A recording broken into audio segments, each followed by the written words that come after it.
Hello students, welcome back. In previous video, we discussed that how socialism came to Europe.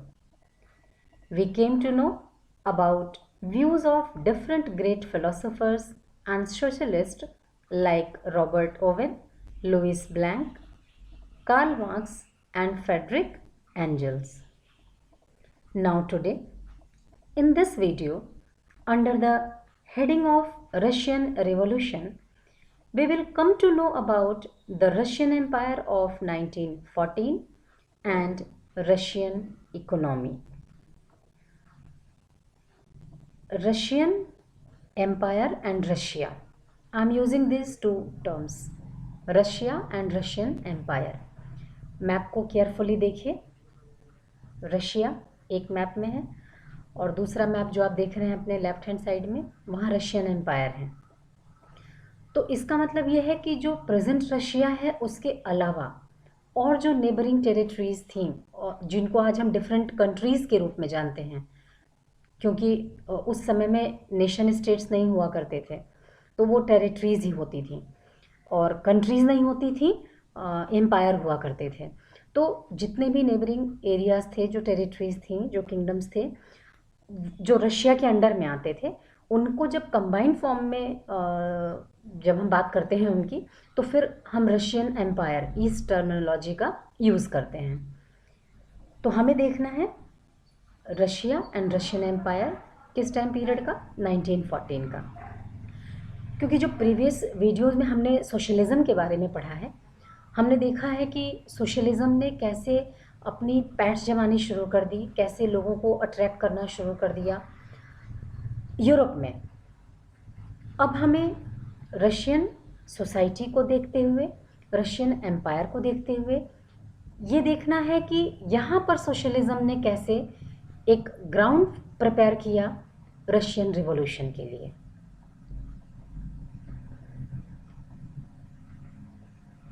उस समय absolute monarchy थी. There was absolute monarchy in Russia during that period. Tsar Nicholas second, tsar actually Russia में राजा के लिए ये term use होता था. कहीं कहीं आप एनसीईआरटी की बुक में सी की जगह टी भी आपको मिलेगा, आपको उससे कंफ्यूज नहीं होना है. ज़ार जो शब्द है, it was used to represent the king. तो राजा Nicholas second, tsar Nicholas second, he was the ruler, he was the monarch of Russia and Russian empire. Russian empire ही कहना ज़्यादा अच्छा होगा, उसमें रशिया भी आ जाएगी और जो आसपास की टेरिटरीज थी वो भी इंक्लूड हो जाएंगे. He was an absolute monarch. Absolute means he was omnipotent. सर्वशक्तिमान थे ये. Nobody could interrogate him. इनसे कोई सवाल जवाब नहीं हो सकता था. He was very cruel but a weak ruler. क्रूरता तो इनमें कूट कूट कर भरी थी, बहुत ज़्यादा ही क्रूवल थे, लेकिन साथ ही साथ एक कमज़ोर शासक थे. He used his secret police the Okhrana to persecute opponents. जो इनका विरोध करता, जो इनको अपोज करता, उसको हरास करने के लिए, सप्रेस करने के लिए, उसे डोमिनेट करने के लिए ये क्या करते थे, एक सीक्रेट पुलिस का इस्तेमाल करते थे, जो जिसका नाम क्या था, Okhrana. Books and newspapers were censored. Quite natural है, एब्सोल्यूट मोनार्क थे, इनकी इच्छा के विरुद्ध तो कुछ भी नहीं हो सकता था, तो इन पर सेंसरशिप लगी हुई थी. And he was supported by church officials. और उनके इन सब कामों में इन्हें सपोर्ट कहाँ से मिलता था, चर्च ऑफिशियल्स थे. जैसा हमने फ्रेंच रिवॉल्यूशन में देखा था कि they were the privilege section, nobility and clergy, church officials and royal family, they were the privilege section of the society. Russian empire in 1914. Russia was ruled by monarch tsar Nicholas second. अभी हमने देखा पिछली slide में. Russia and its empire, Russia के अलावा आज जो present Russia है उसके अलावा कौन कौन से वो टेरिटरीज थी जो आज डिफरेंट कंट्रीज़ के रूप में हम जिनको जानते हैं, वो थी Finland, Latvia, Estonia, parts of Poland, Ukraine and Belarus. ये पूरा कंबाइंड फॉर्म में जो है वो क्या कहलाता था, रशियन एम्पायर. अब जब इतनी ज़्यादा बड़ी टेरिटरी होगी, इतना बड़ा रशियन एम्पायर था, तो ऑब्वियस सी बात है कि वहाँ डाइवर्सिटी भी देखने को मिलेगी, रिलीजियस डाइवर्सिटी भी वहाँ देखने को मिलेगी। तो जो मेन डोमिनेटिंग रिलीजन था वो क्या था? Russian Orthodox Christianity. उसके अलावा जो क्रिश्चियंस के और सेक्ट्स थे, कैथोलिक्स एंड प्रोटेस्टेंट्स, उस धर्म को मानने वाले भी वहाँ रहते थे। और क्रिश्चियनिटी के अलावा Russian Orthodox Christianity, Catholics and Protestants, इससे तो ये क्लियर हो गया कि क्रिश्चियंस वहाँ रहते थे। इनके अलावा मुस्लिम्स एंड बुद्धिस्ट जो थे वो भी रशियन एम्पायर का हिस्सा थे।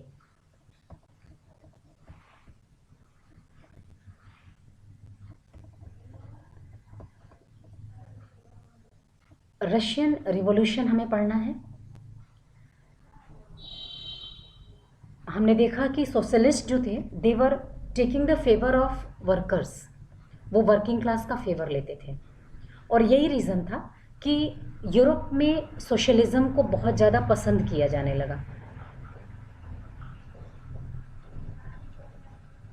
हमें इस चैप्टर में पढ़ना है रशियन रिवॉल्यूशन, और शुरुआत में ही हमने देखा था कि सोशलिज्म ने एक इम्पॉर्टेंट रोल प्ले किया है रशियन रिवॉल्यूशन के लिए। अब हमें कनेक्टिविटी लानी है। कैसे? सोशलिज्म रशियन रिवॉल्यूशन के लिए कैसे रिस्पॉन्सिबल था? रशियन इकोनॉमी कैसी थी? क्योंकि कार्ल मार्क्स कहते हैं कि जो इंडस्ट्रियलिस्ट हैं they are working with the aim to gain maximum profit, और ये अच्छे नहीं है समाज के लिए। वर्कर्स को चाहिए कि वो प्रॉपर्टी पर कंट्रोल करें, ग्रुप को चाहिए, सोसाइटी को चाहिए कि वो ओनरशिप रखे प्रॉपर्टी पर, एसेट्स पर। तो रशिया की इकोनॉमी कैसी थी, रशिया की सोसाइटी कैसी थी, इसको पढ़ना हमारे लिए ज़रूरी हो जाता है। तो फर्स्ट अभी हम इकोनॉमी ऑफ रशिया पढ़ेंगे। Russian economy was based on agriculture. Mainly जो इकोनॉमी थी रशिया की that was agriculturalist economy. 85% people of Russia earned their livelihood from agriculture. Out of 100, 85 were depending on agriculture. Obvious है, बहुत large scale production होता होगा। तो जो producers थे they were producing for the market as well as for their own needs. वो market के लिए भी प्रोड्यूस करते थे, and that's why Russia was a major exporter of grain. और साथ ही साथ वो अपनी नीड के लिए भी सफिशिएंट फूड ग्रेन प्रोड्यूस कर लेते थे। लेकिन अगर हम दूसरे यूरोपियन कंट्रीज़ की कंपैरिजन करें रशिया से, वहाँ पर भी लोग एग्रीकल्चर में इंगेज थे। वहाँ पे लोग भोजन चाहिए, फूड चाहिए, तो डेफिनेटली एग्रीकल्चर तो करना ही पड़ेगा। लेकिन उनके कंपैरिजन में अगर वहाँ हम देखें तो 40% 50% इतने तक लोग ही जो थे वो एग्रीकल्चर में इंगेज थे। लेकिन रशिया उन सब से इस मामले में बिल्कुल डिफरेंट था, क्योंकि यहाँ about 85% people they were earning their livelihood from agriculture. ये बात हो गई इनके रूरल एरिया की, जहाँ लोग एग्रीकल्चर से अपने लाइवलीहुड को अर्न करते थे। अब यूरोप के दूसरे हिस्से में इंडस्ट्रियलाइजेशन हो चुका था, उसका इम्पैक्ट रशिया पर भी आया। रशिया में भी industries I, and these industries were private property of industrialist. इनकी कंट्रोलिंग किसके हाथों में होती थी? प्राइवेट जो इंडस्ट्रियलिस्ट होते थे वो इनको इन सारी चीज़ों को मैनेज करते थे। Industries were found in pocket. ऐसा नहीं है कि उनके पॉकेट्स बहुत बड़े होते थे और इंडस्ट्रीज उनके पॉकेट्स में ही होती थी। This is a way of writing. Industries were found in pockets, इसका मतलब है कि बहुत कम थी, लिमिटेड थी। जैसे हम लोग कहते हैं ना कि उन्हें तो हम उंगली में गिन सकते हैं, उनकी संख्या तो इतनी कम थी कि हम उन्हें उंगलियों पे गिन सकते हैं। ठीक है, कहने का मतलब कि industries were very limited, very less in number. और जो मेजर इंडस्ट्रियल एरियाज थे वो पीटर्सबर्ग एंड मॉस्को, ये इंडस्ट्रियल एरिया भी थे, मेजर इंडस्ट्रियल एरिया। लेकिन इसके बावजूद most of the production was carried by craftsman. छोटे मोटे कारखाने लगे हुए थे और क्राफ्ट्समैन वहाँ पर प्रोडक्शन करते थे और सफिशिएंट प्रोडक्शन वो अपना कर लिया करते थे। अब क्या हुआ? 1890s आते आते रेलवे का एक्सपेंशन हुआ रशिया में, क्योंकि ये तो हम सब जानते हैं कि ट्रेड के लिए ट्रांसपोर्टेशन एंड कम्युनिकेशन कितनी ज़्यादा यूज़फुल नीड है। अगर ट्रांसपोर्टेशन फैसिलिटी अच्छी होगी तो हमारा ट्रेड फ्लरिश करेगा। अब एक्सपेंशन होने लगा रेलवेज़ का, और जब यहाँ एक्सपेंशन होने लगा रेलवेज़ का, कनेक्टिविटी बनने लग गई नियर बाई एरियाज़ के साथ, तो फॉरेन इन्वेस्टमेंट इंक्रीज़ हुआ। आजकल के समय में जो एमएनसीज होती हैं ना, अपने पैसे लगाती हैं दूसरे कंट्रीज़ में, वो इन्वेस्टमेंट होता है उनका, वो पैसे लगा करके पैसे से पैसा बनाती हैं।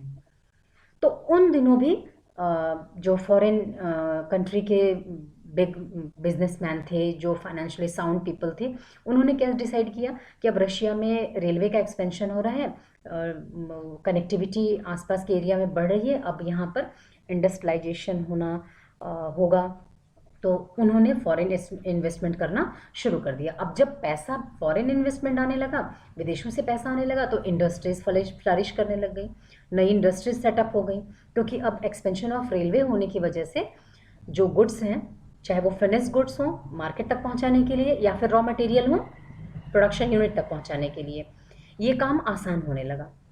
एज अ रिजल्ट क्या हुआ? कोल प्रोडक्शन डबल्ड, कोल का प्रोडक्शन दोगुना बढ़ गया, and iron and steel company जो थी, उनका जो प्रोडक्शन था, उनका जो आउटपुट था एक्चुअली, वो 4 टाइम्स इंक्रीज हो गया।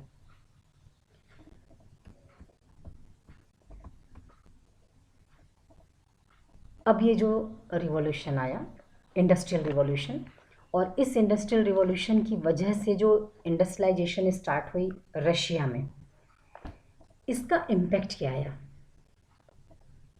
हमारी रशियन सोसाइटी पर, इसका इम्पैक्ट कैसे देखा गया? तो हमने देखा रेलवे एक्सपेंड हुआ, फॉरेन इन्वेस्टमेंट आने लगे, कोल प्रोडक्शन डबल हो गया, आयरन एंड स्टील का जो आउटपुट था वो 4 टाइम्स इंक्रीज कर गया। तो लग रहा है ना कि बहुत अच्छा इकोनॉमी फ्लरिश कर रही थी। इकोनॉमिकली जो थे रशियन, वो प्रोग्रेस कर रहे थे, डेवलप कर रहे थे, नो डाउट वो कर रहे थे। लेकिन एक बात आप ख्याल रखिए कि industries were mostly owned by the private industrialist with the view of profit making. ये जो इंडस्ट्रीज लगा रहे थे, ये कौन लोग थे? ये प्राइवेट इंडस्ट्रियलिस्ट थे, और इनका उद्देश्य क्या हुआ करता था? Profit making. यही तो कार्ल मार्क्स ने भी बताया था। जब हम आइडियोलॉजी ऑफ कार्ल मार्क्स पढ़ रहे थे, एक वीडियो में जब हमने डिस्कस किया था, तो वहाँ पर भी तुमने यही देखा था कि कार्ल मार्क्स ने कहा कि ये जो इंडस्ट्रियलिस्ट हैं, ये प्राइवेट प्रॉपर्टी ओनर्स हैं, and they are working with one motive only, to get maximum profit. एक ही चीज़ उनका उद्देश्य था केवल। तो जब ये इंडस्ट्रियलिस्ट ऐसा करते थे, तो क्या सरकार कुछ नहीं करती थी? क्या एडमिनिस्ट्रेशन कुछ नहीं करता था? एडमिनिस्ट्रेशन करता था, लेकिन ये लोग रिच लोग थे ना, ये एडमिनिस्ट्रेशन को भी सपोर्ट किया करते थे फाइनेंशियली। गवर्नमेंट इंश्योर करती थी कि इनके मतलब मिनिमम वेजेस फिक्स कर दो कि इतने से कम नहीं होना चाहिए, इनका वर्किंग आवर भी लिमिट कर दो, इतने से ज़्यादा नहीं वर्क कराएंगे। लेकिन आए दिन ये जो नियम बनते थे, उनको ये प्राइवेट इंडस्ट्रीज जो थे वो ब्रेक करते थे। क्यों? क्योंकि इनको ज़्यादा से ज़्यादा प्रॉफिट कमाना होता था, और चूंकि ये पावरफुल पोजीशन होल्ड करते थे, ये फाइनेंशियली साउंड ग्रुप था, तो ये इन्फ्लुएंशियल होते थे, और इसलिए इनके अगेंस्ट एक्शन नहीं हो पाते थे। कैसे तोड़ते थे ये नियमों को? लॉन्ग वर्किंग आवर्स, 10 घंटे, 12 घंटे, 15 घंटे, 18 घंटे तक इनसे काम लिया जाता था। आज पता है आप लोगों को, एक स्टैंडर्ड वर्किंग आवर 8 आवर्स का होता है। 8 घंटे से अधिक आप काम नहीं करा सकते। और कुछ ऐसी कंपनीज़ हैं, कुछ ऐसी इंडस्ट्रीज़ हैं जो अगर अपने लेबरर्स से, वर्कर्स से एक्स्ट्रा वर्क लेती हैं, तो फिर वो उन्हें एक्स्ट्रा पेमेंट भी देती हैं। वो छोड़ देती हैं वर्कर्स के ऊपर कि आप एक लीव लेना चाहोगे या फिर हम आपको 1 डे की सैलरी पे कर दें। It depends on the choice of worker. आज की बात है ये। लेकिन उन दिनों 15-15, 16-16, 17-17 घंटे तक उन्हें लगातार काम करना पड़ता था। Unhygienic and poor leaving condition, bunkers में रहते थे वो, डॉर्मेटरीज में रहते थे, लो वेजेस, जो उनको पैसे दिए जाते थे वो बहुत कम थे, बिल्कुल नेग्लिजिबल, एकदम सफिशिएंट नहीं होते थे उनके लिए सर्वाइव करने के लिए। और आप अपनी एनसीईआरटी बुक में देखोगे पेज नंबर 31 पर फिगर 5 और फिगर 6 दिया हुआ है। वहाँ पर unemployed peasants in pre-war St. Petersburg. Many survived by eating at charitable kitchens and living in poor houses. खाना नहीं मिल पाता था इनको, तो जो चैरिटेबल किचन्स चलते थे वो वहाँ जा कर के अपने हंगर को सेटिस्फाई करते थे, पुअर हाउसेज में रहने के लिए मजबूर थे. और जो फिगर 6 कहता है, workers sleeping in bunkers in a dormitory in pre revolutionary Russia. Revolution होने से पहले की कंडीशन बता रहे हैं ये. और आप अपनी बुक में पेज नंबर 31 पर इन दोनों ही फिगर्स को वॉच करिएगा carefully. They slept in shifts and could not keep their families with them. Shift wise उन्हें सोने को मिलता था. 6 घंटे 7 घंटे आप सो लिए, अब आप उठो, दूसरे के सोने का टर्न आ गया है, you go and just engage your self in work, जाकर आप काम में लग जाइए. This was the miserable situation of workers in Russia. ये स्थिति थी. तो ये तो हमने देखा इकोनॉमिक कंडीशन. आई होप कि ये सारी बातें आपको क्लियर होंगी. आज के लिए बस इतना ही.